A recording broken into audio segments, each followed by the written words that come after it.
Il reste encore beaucoup de travail à accomplir, a déclaré l'émissaire américain Steve Witkoff. La rencontre entre le président russe Vladimir Poutine, Steve Witkoff et Jared Kushner, qui a duré 5 heures, s'est achevée sans qu'aucune décision officielle ne soit rendue publique.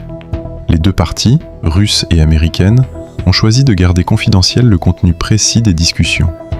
Cependant, fait surprenant, l'émissaire américain a présenté à Poutine le plan initial américain de 28 points pour résoudre la crise en Ukraine. Après cette longue réunion, voici les déclarations de la porte-parole russe concernant le déroulement de la rencontre. 1. La Russie et les États-Unis se sont entendus sur le principe de ne pas divulguer le contenu exact des négociations.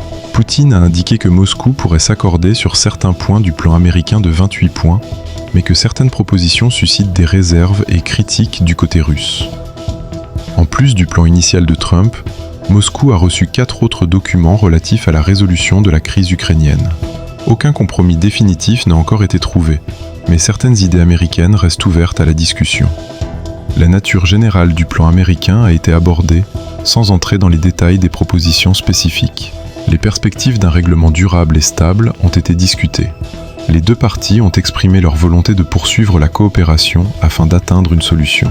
La possibilité d'une rencontre directe entre Poutine et Trump dépendra des progrès réalisés dans le processus de règlement. Une question reste en suspens. Où en est le plan révisé par l'Europe et l'Ukraine ?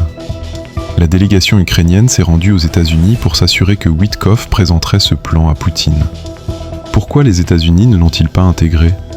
Cela soulève des interrogations. Les États-Unis sont-ils réellement engagés dans les négociations finales ou cherchent-ils à contrôler la présentation des plans ? N'oubliez pas de vous abonner à notre chaîne pour suivre toutes les informations et analyses sur cette crise internationale.